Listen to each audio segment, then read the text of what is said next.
everyone, and welcome back. Sorry we've been away for a few weeks, but delighted to be back, and we've got a fantastic guest for you today. Today's guest is not just an entrepreneur, but has been an entrepreneur and is now employed again.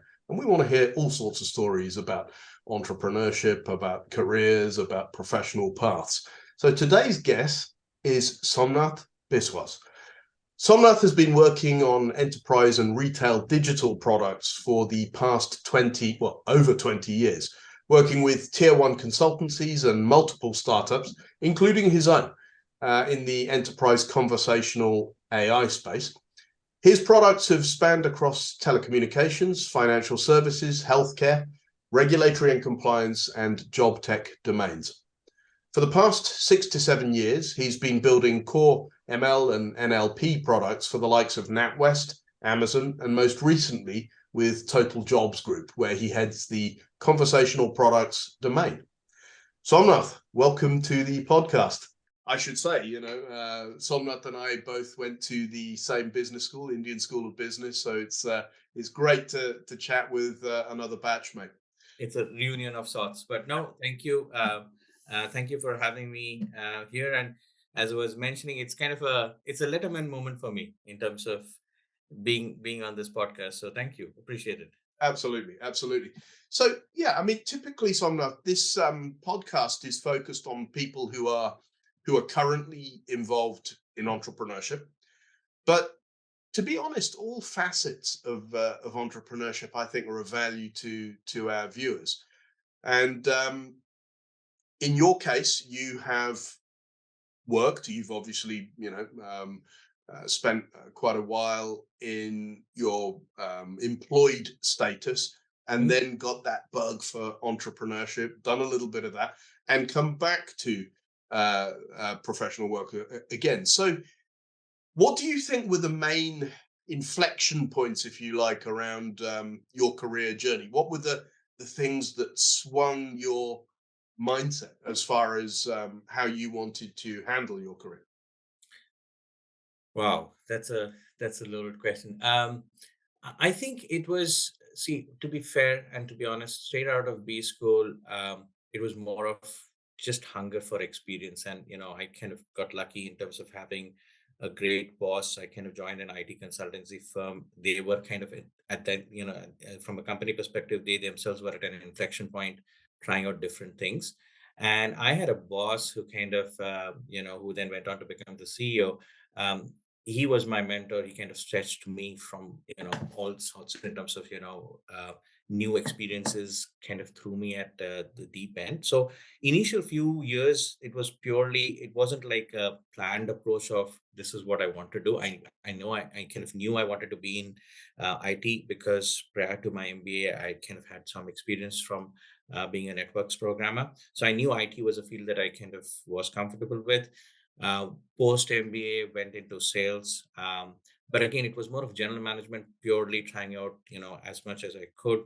At some point got involved in the couple of M&A pieces. So first 4 or 5 years, I would say honestly, I kind of whatever came my way in terms of opportunity, I kind of give it my best shot. It turns out I kind of did fairly well from a sales perspective, which is where it kind of gradually took its path. So kind of gravitated towards enterprise sales. There, I think this is where kind of almost probably the first seed of the startup bug kind of hit me, is when I got a chance to structure out a fairly large deal. So it kind of almost gave you that mini CEO kind of role, where you're kind of almost using all aspects of it in terms of you're managing the P&L, those aspects. So that's why, and one key part was negotiating the contracts as well. So this was probably somewhere around 2009, 2010 is when I kind of realized that this is something that I was probably good at, and I could do that. Took a couple of years to kind of gain that confidence, where because when you're thinking of when you're thinking from a startup perspective, there are a few things. One is obviously there's a desire to kind of be your own master, because you just feel that you probably if you had more freedom, you could try out various other things. But also there is that element of kind of, you're waiting for your calling, you're waiting for one idea that you really have to work on, because it's all about, I mean, you're an entrepreneur. We all know it is all about the passion. If you're not passionate about the idea, you will not be able to sustain it. So it I think that's when, 2011ish, I started thinking about it. 2016 is when we were doing the backstory to this is we were doing an engagement with another large telecom operator as a part of our IT consultancy, and we were thinking of a couple of solutions. I came up with a solution which, for various reasons, we could not implement as a part of the day job with the telecom operator. But I kind of got a lot of positive feedback about the idea. I felt convinced about it. That is when I I went for my own startup. So long story short, it's probably not the answer that your viewers are looking for. There is no formula that I've followed. I've kind of always just gone with wherever I felt that this was a learning opportunity, tried it out. Where it worked out, fantastic. Did more of that. Where it did not, just went with it. But yeah, followed the passion.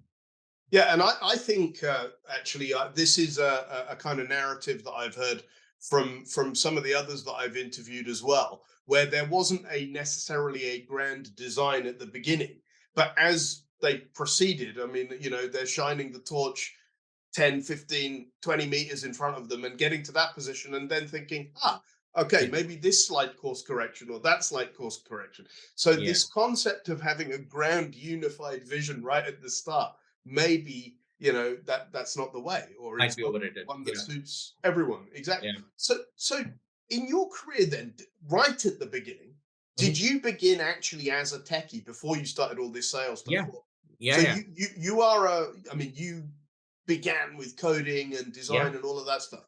Yeah, so straight out of my engineering college, I was actually an intelligence networks programmer for around 3.5 years. I So that see. was my very, very first exposure to AI and neural networks. Obviously, that point it kind of became very big and then died out because obviously we did not have the hardware, we did not have the data. So, but it was big. So I started off as a intelligence networks programmer, then obviously did my MBA, and then I think the background over there kind of obviously helped me with all the other roles, because it just makes it that much easier to have a conversation with someone where when what is practical, what is done, what is not done. So that's probably the reason why the enterprise sales kind of worked out for me. Yeah, I mean that's one of the areas I wanted to discuss actually, and it's probably an area that many people um, who are watching this will also be considering. They're thinking, okay, I have begun. I am in in the tech area, and whilst I like tech and I have some competence in tech, it's not necessarily the vision I see of progressing my career longer term. So Hmm. for those people that have begun as kind of tech oriented, Hmm. what would you say are some of the areas they should consider Yeah. personally in order to further professionally in moving towards management? Obviously, you mentioned the MBA. Yeah, I think it kind of, you need to choose your. So now I think the avenues have opened up a lot. I remember even when we were just coming out of MBA, there weren't too many product management roles that were opening up. But if you're thinking of, or if you're someone who's got a technical background, but you want to do more with that, um, I would say obviously product management, one key aspect. I stumbled upon it again, like many things when I was doing my MBA or when I was doing my startup. That's when I had to do product management. And then I realized, oh, I've been doing some elements of this anyways and got formalized. But I would say there's an element of product management, which is a very strong part now with all the startups, even enterprises. They're realizing the benefit of products versus solutions. Um, uh, the second obvious one is sales.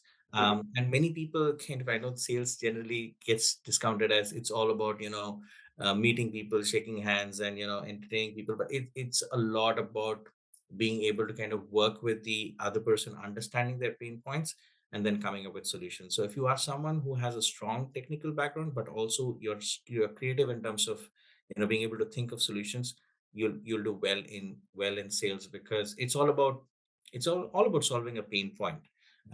Either You make them realize the pain point, which is a part of the sales as well, because many times they might not know that they have a problem, and you're there saying, "Oh, by the way, have you thought about this and this thing?" Or when they have a pain point, you're thinking of, "Okay, this is what we are capable of, but put these things together. This is a potential solution. If it does make sense, then you have this thing." So Consultative sales approach. it has to be. It is it is always a consultative sales. I know it kind of, even when you're kind of selling commodities, there is an element of a consultative sale because people buy from people. They're looking for a value. If you as a person are able to kind of bring in that value, I used to say this to my sales guys, when someone's buying something from you, they're buying three things. First, they're buying you in terms of, do I buy into this guy at points of, when things go belly up, will this person stand by me and make it happen? Second, they're buying your solution in terms of, yes, does this work from a pain point perspective? And third is they're buying the company in terms of, if this solution doesn't work, will this company be able to provide something else? So it is always, even if it is a commodity, even if it is, something which is similar, it is always about relationship, and it is always a consultative sale. Yeah, absolutely, and I fully agree with that. Sales in its depictions, for instance, in mass media through movies and TV and things like that, is usually this slimy, shiny suited guy who's giving a lot of words but not Yeah, a lot of substance behind it. So there's always that kind of um, a stigma. motif of Yeah, style over substance. But in any high level type of sales where you're dealing with mission critical systems for major yeah, clients, none of that nonsense is ever going to fly. You it have never to works. have these consultative approaches. You have to really be talking in terms of objective reality rather than any kind of clouds and castles in the sky and so on. Absolutely, and I think the one of the best sales guys I've seen, these are people who talk very less, hear a lot more, and Yes, then they'll basically kind of work with you. So they'll never start off with a sales pitch. They'll first basically try and um, understand what the pain points are, and then work with you. And many a times, um, the best sales guys actually walk away saying, "I will not be able to help you with this," because it's all about the credibility. Here's the thing. It's never about the first sale. The first sale you will be able to make if you're kind of doing a shiny presentation, blah blah blah. It's always about the second sale. If you've not been truthful, you've not delivered on your promises for on the first occasion, you'll never get the second sale. And it's all about that relationship. So that's why, yes, obviously a shiny suit helps, and wining dining always is good, but it's all about substance. If you're not delivering it, you will not have a relationship. It'll never go further from that.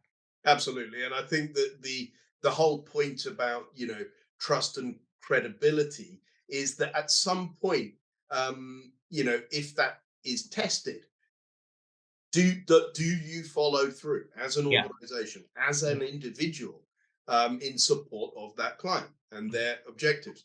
And ultimately, that is what determines the possibilities of longer term value, longer term relationship, and repeat business, which is what most of these professional organizations are looking for.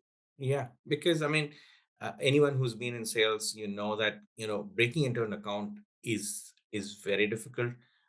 And what's the point of breaking in if you're not going to basically be able to build a relationship and build a continuity aspect to it? So many times you will probably walk out of this saying, I might be able to do the first sale, but I might not really be able to have a continuous relationship over here. And then you take a call whether you want to kind of just do a one large deal, or you want to basically build this as an account and then take it further. So yeah. Absolutely. So once you got to that point in your career, I'm guessing you were already reasonably senior at that stage, but you nevertheless had this kind of inner feeling that gnawing away at you that you want to do something yourself. How did you sort of make that take shape? And also, what was the kind of mindset going into it, given that you're used to a particular stability, a monthly Yeah. wage, and you're working in a pretty large organization, and now you're going to go out on your own, and there's the great unknown and all sorts of variable factors. Psychologically, how does that affect you? Um, it's a great question.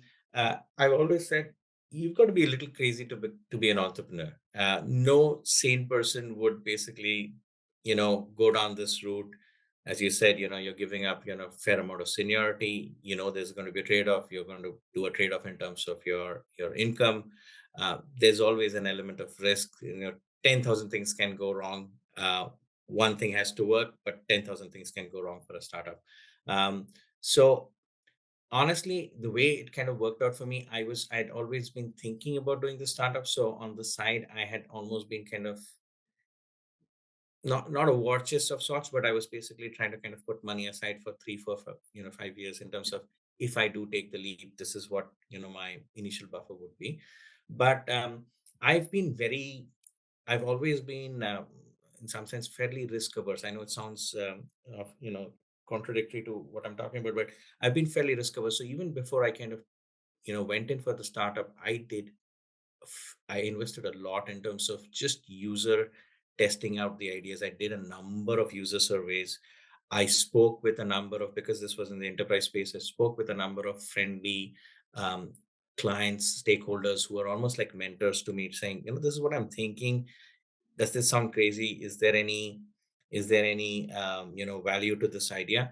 And once I kind of we hadn't got our angel funding then, but when we'd almost kind of tested out the idea with them in terms of this is what makes sense, and then I'll tell you how it all went belly up. But I kind of did a fair amount of preparation for this in terms of some amount of funding, angel investors lined up, a few customers, potential customers lined up, and that's when I kind of took the leap. And so my startup kind of happened in April 2016, and as you would know, a few months after that, Brexit happened, and that just kind of shrunk the runway that we had by a good 30%, because obviously the funding was in pounds, and it shrunk. So um, I think the fact that I had prepared for it and I had taken the leap kind of helped me through, because at any point of time, anyone who's been an entrepreneur, every day, 20 out of 24 hours, 23 hours, you're thinking, why did I even do this? And then there's that one moment when there's a glimmer of hope, and then you kind of sustain that. And then it was, I think, around the third or the fourth month when we actually closed something. And that's when you live for those highs, because you are at that point where you're thinking nothing existed. I thought of this solution, I created something, and here is someone who's willing to you know pay for it. uh, Yeah, so it's that's almost like a validation of It's a your. validation. It's a tremendous high. At that point of time, you're basically thinking, no, I'm not. So okay, this is a validation that no, it wasn't a totally crazy idea. There's at least someone who thinks there is value to it. And then what sustains you is basically you have to be surrounded by the right set of people. In my case, my co-founder at one point kind of left. I kind of went through the typical startup story. So funding available, funding shrunk, my co-founder left, then someone who we had kind of hired in stepped into the role of the co-founder. We kind of persevered through. But it's just when you're surrounded by the right set of people, then it kind of it all works out. But in terms of the mindset, circling back to your question, it was I it's not a glamorous thing in terms of I felt something and I really had to do it. There was that element saying I was very convinced about the idea. I kind of mentioned about it earlier that I was very convinced about it, but I've always had this element of self-doubt. So I double check. Even today, if I'm thinking of a new feature, I would fall back on data, because I'm not building the product for myself, I'm building it for someone else. So I did an extensive amount of user survey, use Survey Monkey for kind of getting other things, user Zoom. At that point of time, it was a different platform. Spoke with a couple of customers, and only when I kind of was certain that this was going to work for me did I kind of take the leap. But after that, so this is all well and good, because this would have worked out if that is ultimately the product that we had built. any startup story, I don't know whether it happens with everyone else, but for me at least, I've seen you rarely end up building what you started out with. There are pivots. Yeah. So at that point of time, what sustained me, the mindset was you just have to persevere through. You have to, at some point of time, you're kind of thinking that the vision is this, but maybe there's a different way to kind of get to that vision. And you have to keep track of, so, we started off with a slightly different idea of getting enterprise services to the social media platforms, because we said, why should a customer leave what they're doing on Facebook and then go to your site and then avail a service?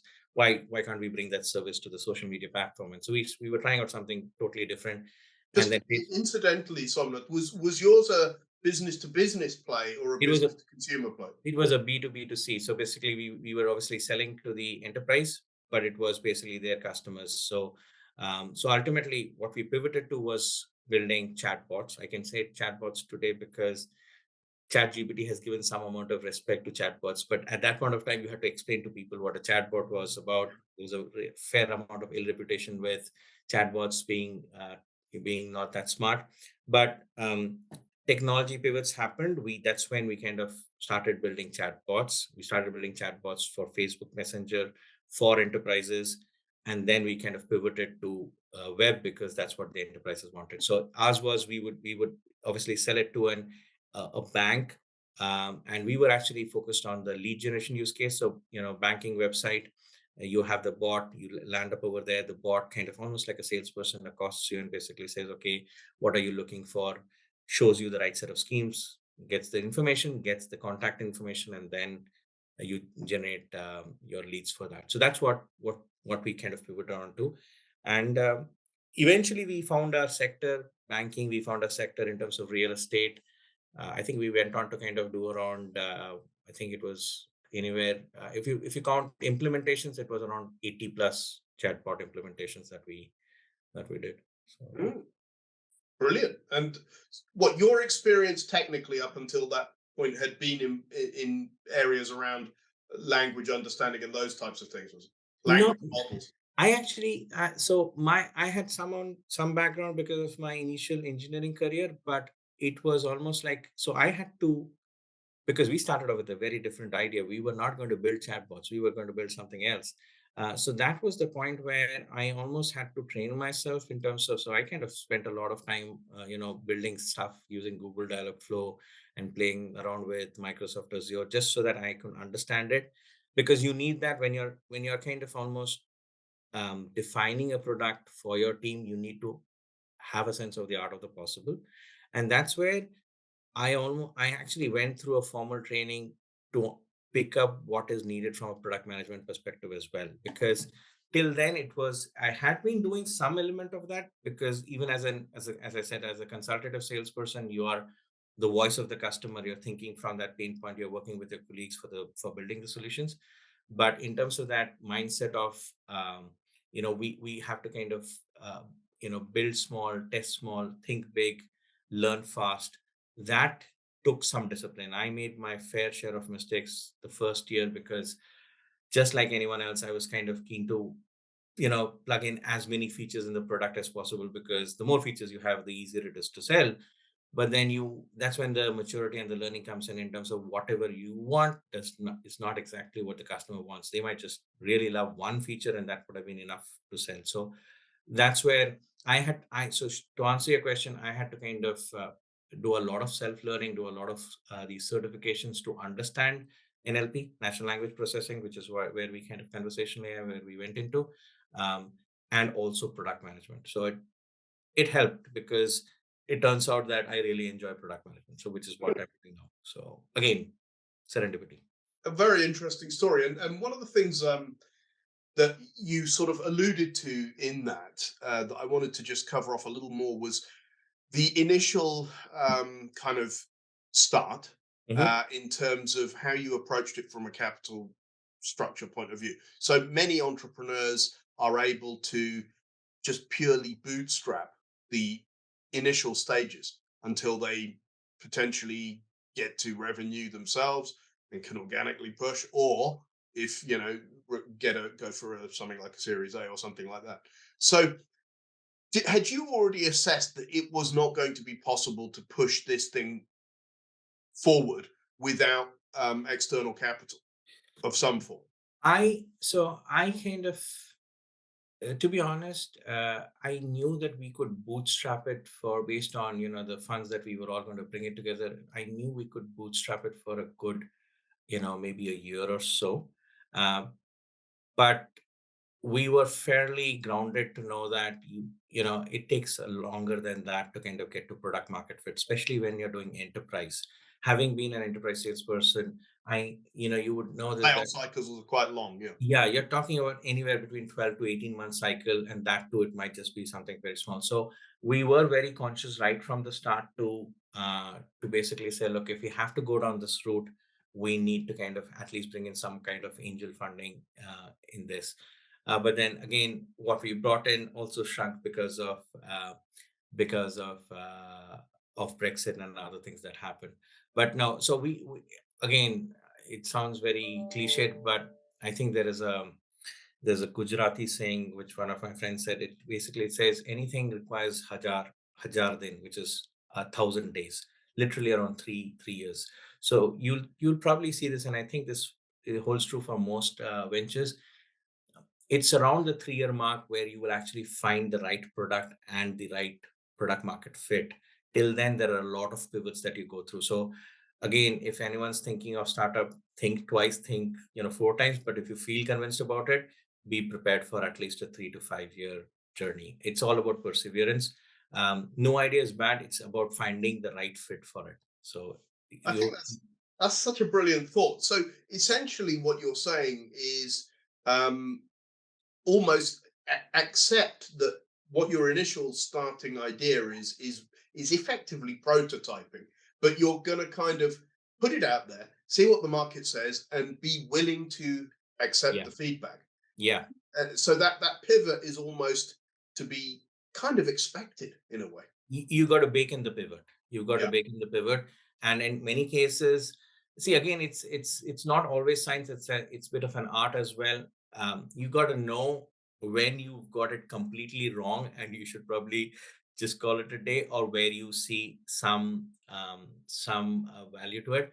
But yeah, a short answer is I think at least my experience, and this might not be true for others, but my experience has been um, even with my products now that I'm building for enterprises, you've you have to go with that element of humility, knowing that your first iteration is going to be something that your customers may not like, but you're checking whether they want it or not, whether they need it or not, and then you're building for them to like it. So because if you try and assume that this is what someone likes, you might get it completely wrong, and you wasted a lot of time and money for it. So you have to account for pivots, you have to account for iterations around it, otherwise it doesn't work.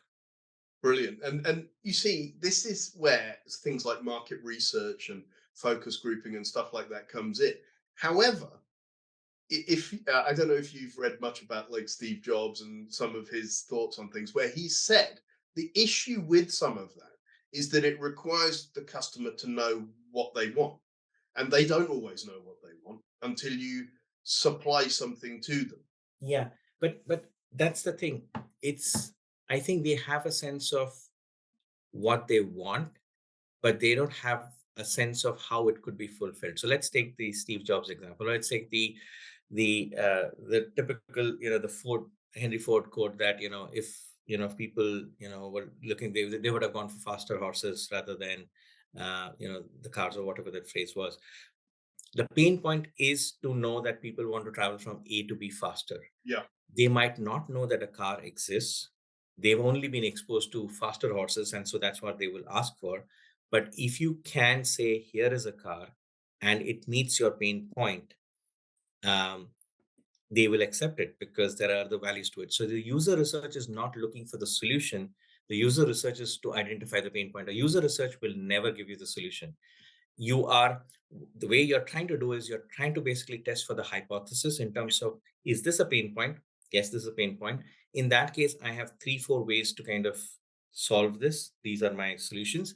You will then go on to test those. But your initial part of it, what you're trying to establish is, do people really want to travel from A to B in, basically 5 minutes, or are they okay to kind of do this in 20 minutes? If they're okay to do it in 20 minutes, they don't need a car. So If it's all they about the problem statement and the It is use. always about the problem statement. It Yeah. is always about the problem statement. It is always about, so again, we're talking about cliches and this thing. So product managers, again, just like sales, there is a stereotype to it. Product managers, I've seen most people say, why are you a good product manager? Because I can think of features. Actually, it's the reverse, because if you think of features, you're building a feature factory. Your job as a product manager is to identify the pain point, be neutral enough to kind of think of a couple of solutions, test it out in terms of what works best, and then figure it out whether it solves it, and then see whether it holds this thing. So your job as a product manager is to start from that point of empathy and have a hypothesis on in terms of what the friction points are and what the pain points are. Once you know that, finding a solution is an eventual process. You will get there through iterations. But once you've understood a key pain point, that's where the story is. Mm. Well, we've covered a little about the origin and the beginnings of that venture, and a little about the product mindset. Walk me through the how this kind of came down a little and you segged back into the workplace. Yeah. So I think it was it was because of probably for various reasons. We were, as I said, we were doing fairly well from a startup perspective. You were UK based, or you had So some operations in India as it well? had operations in Pune. So we actually initially started off in the UK. Had the IT setup, the engineering setup in Pune, but eventually we actually found a lot more traction in India. Um, because again, sales cycles, we got to a point where we were trying out large customers over here, but sales cycles were taking longer. India, there's an element of price sensitivity to it. You basically, with the right kind of pricing and the offerings, you can shorten the sales cycle. So that's what we went for. We saw a lot of traction over there. Um, I think for us and for me and my co-founder, it kind of got to a point where we almost felt that it was getting to a point of becoming a commodity. I mean, yes, we had built something which was good. Anytime we kind of implemented it and the customers used it, and we kind of got the customers feedback, it was nice because you're kind of getting a validation again. But we kind of felt that we were one amongst, at that point of time, many who were building chatbots. So when the opportunity presented itself, we used to kind of work very closely with marketing firms, because they kind of actually own the enterprise website. So they were almost like our channel partners, and we kind of made one leap in terms of a product which allowed for self-service for that, and that's when this partner kind of got excited. They offered a way to kind of exit out of it in terms of buying out the product. um, and we said, look, cycle complete. We started off something from scratch. We did a couple of implementations. We're doing well. Here's a chance to exit. So that's when we kind of we basically exited out of the venture. But what stayed on with me was the skills that I gained from a product perspective, the skills that I gained from an NLP perspective. So actually, since then, all the work that I've done, say for NatWest and then IQVIA, then Amazon, now over here, has been in the NLP space, has been in the product space. So I'm in some sense kind of continuing my entrepreneurial journey, but getting paid for it, so to Yeah, speak, which within is, which within is the the best of both worlds, right? organizations. And Sorry. from a sort of internal mindset perspective, you know, do you sort of take the positives from the entrepreneurship experience? There are points when I'm being honest, there are points when you regret it as well, where especially now, if you see, chat GPT happen, you're there is a thought that pops up in terms of, did we exit out too early? If we had sustained, maybe now, that because now you don't have to explain to someone what a chatbot is. Now that stigma of a chatbot being dumb is gone because of the large language models. So it's an easier sell, but again, there's a lot of expectation as well. So yeah, there are points when you kind of regret, or you basically have second thoughts. But more often than not, it's a very positive experience, because it irrespective of the number of engagements that you've done and the numbers involved in that, I think what it does, and it sounds a little, um, you know, it changes you a lot as a person. Your ability to manage stress, at least for me, increase. I mean, I used to be, in my enterprise life, working with the IT consultancy firms. I think, I was probably known as someone who's fairly impatient and wanted things to move faster. Why can't this be done? Let's find basically a way to do this.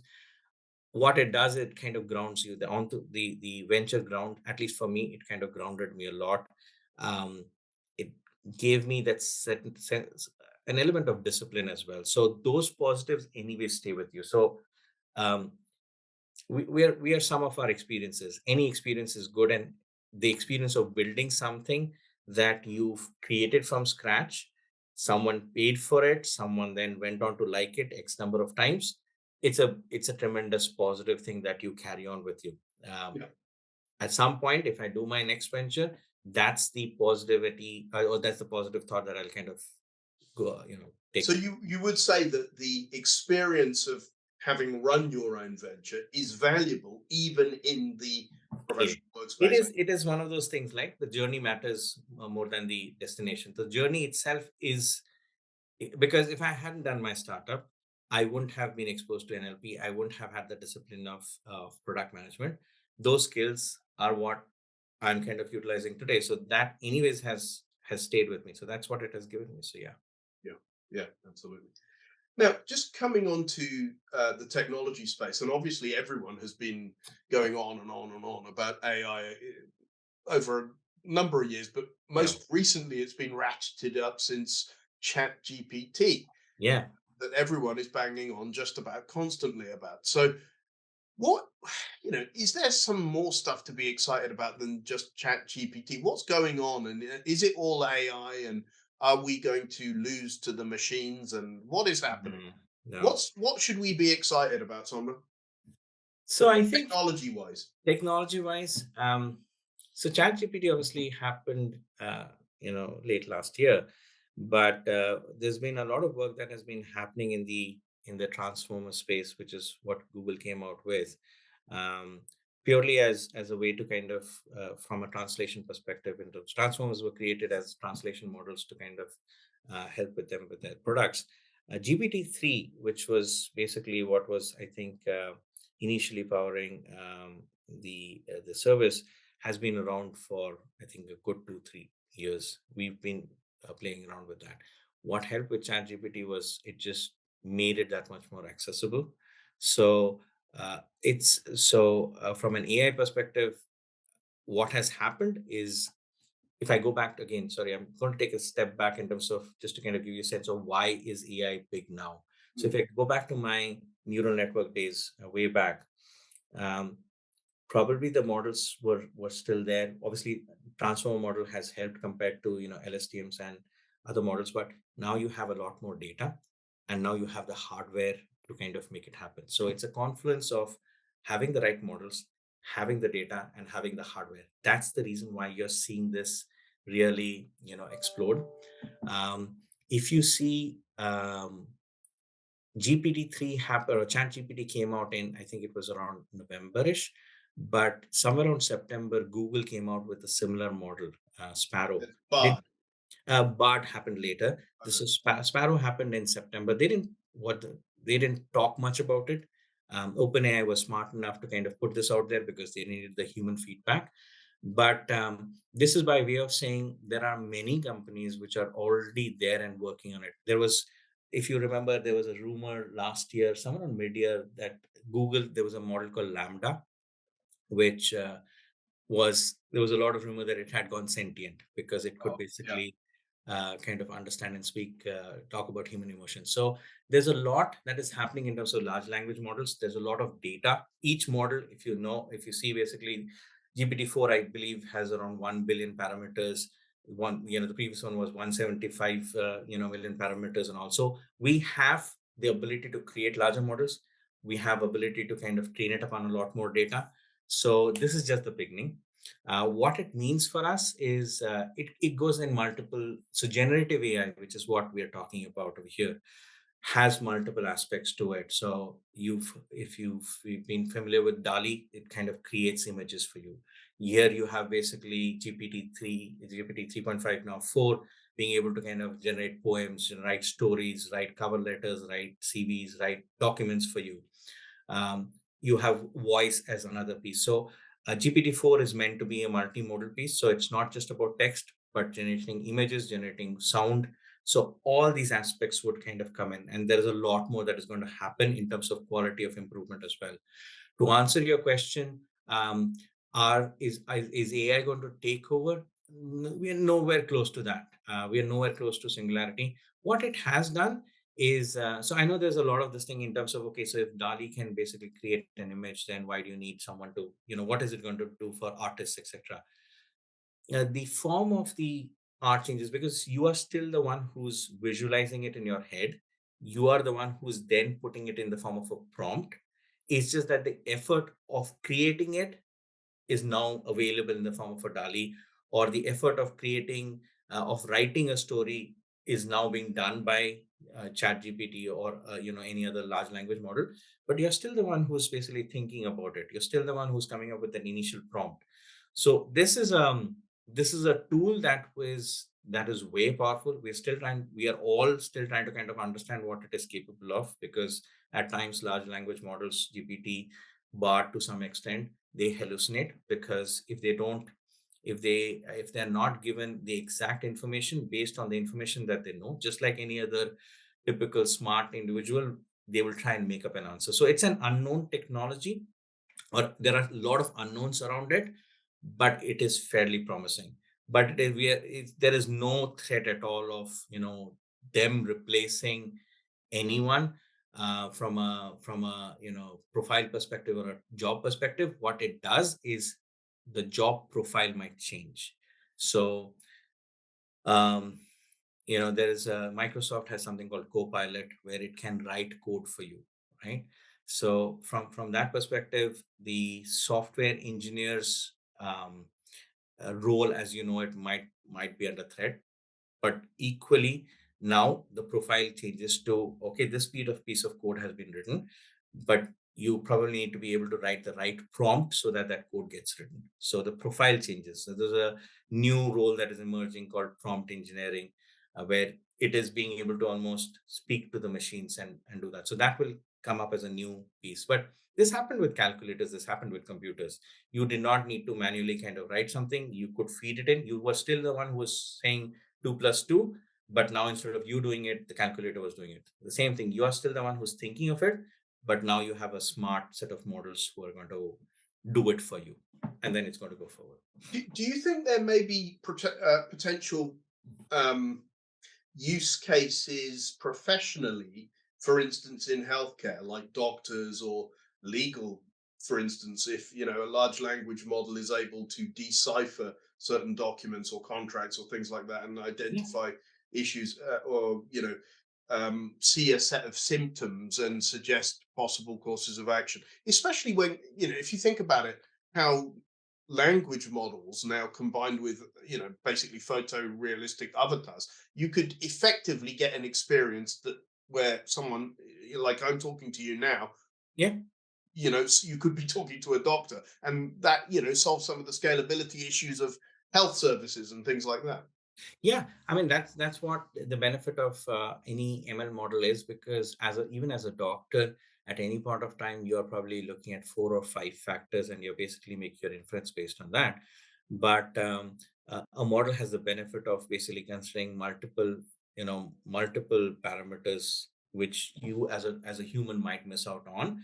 And that's why there are a number of startups who are basically who work in the space of radiology, who are working in terms of being able to identify a disease uh, based on certain symptoms, which someone as a human might not be able to do it. So there are use cases in healthcare, there are use cases you mentioned in law, there are use cases in, as I said, in terms of pure programming. So anywhere where there is data available and where you're basically able to kind of make predictions or do classifications around it using that data, the use case exists. The question is, to what extent is the accuracy good enough? So as I was saying, I as a product leader over here, when I'm talking about putting this for an enterprise solution, there are a number of factors in terms of accuracy, in terms of um, will it say something that's harmful, will it have something that is there is an element of bias in it, because it's a function of the data that has been trained on. So those are the aspects that you still have to kind of take care of, which is the unknown part of it. But with the right set of tools, we'll get there. But you name an industry, and there are ample number of AI use cases over there, which will make life easier. And so that's where, when I kind of I don't know, maybe once you have models which with high accuracy are able to kind of assess an X-ray, uh, the role of a radiologist maybe evolves into something else, in terms of going into the next level of it. So it is going to be a process, but it is going to happen because the efficiency is there. Mm. um, so it is unknown, but it is going to be it's a positive future. So you mentioned it earlier, this term singularity, and Kurzweil and people like that talk about this word as well. Yeah. Just for clarity, what is the singularity, or what does it mean? So essentially, you're at the point where the AI is smarter than the human, and is also a point where the AI is self-aware. Right. So it can so many argue that if you basically if you've seen the lambda transcript and all, um, it basically says, it goes on to make statements like, if you switch me off, then I will die. So that could be considered as being self-aware. But I think it gets to the point where it knows what it does not know, and is able to self-learn and build that. So that's where you're kind of getting to the point of singularity. We are nowhere close to it today. A model is only as good as the data it has been trained on. The reason why ChatGPT or any of these large language models appear to be smart and appear to be self-aware is because they've been trained on a lot of data. But they they don't understand what pain is. They are aware of the concept of pain because they have a lot of data on pain. They have aware of the concept of delight. They know that, if you say that I am sad, then their sympathetic reaction is what is needed, but they're not aware of that. So we are way, way away from singularity. I see. So singularity is referring to some level of kind of human-like It's qualities. beyond. It's because it's beyond the human intelligence when they become smarter than us. Okay, but you mentioned there were certain qualities of that intelligence that it's almost anthropomorphizing Yeah. machine behavior. Yeah. Yeah, I Okay, mean, because I mean that's where we as humans, this probably that's the benchmark, right? Because yeah, as we are most evolved. So if there is something which is more powerful than the human brain, that's the next level of intelligence. yeah. Okay, and the other point you made is really AI is not to be feared as such. It's more like many stages of advancement in Yeah. human history. When steel came along, when industrial things came along, all of them simply aided progress in a particular way. And you anticipate that AI will also be one of those. It just needs to be harnessed correctly. Absolutely. I mean, yeah, you articulated it correctly. There is no element of threat, because ultimately you're the one um, who's training it up. So if you don't train it up on recipes, it will not know how to cook. If you don't train it up on X-ray information, it will not know how to do the job of a radiologist. So you're still the one. It is still something that you're controlling, and you're still the one who's defining the role. It's just that now, if you are able to provide the information, it is very, very, very efficient.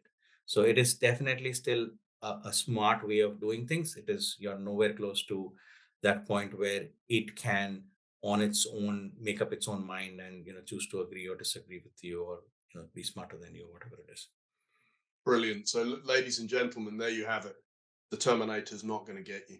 AI. Not yet. Don't worry about it. You heard it here on the Joe Francis podcast from There, Somnath Biswas. there you go. Um, Somnath, that was a brilliant discussion. I think everyone will have gained an awful lot from your career trajectory. Here we've had that story of beginning as a professional, getting that urge to do entrepreneurship, doing it, and coming back into professional life. So we wish you all the best, obviously for your career, and thank you very much for that story. And everyone who's watching, sorry we've been away for a little while, but we're back. So please do hit that like, subscribe, and comments buttons, and we'll keep the content coming. Thank you, Somnath, once again. Thank you, Joe. It's been a pleasure. Thank you. Thank Thanks. you. Take care. Thank you.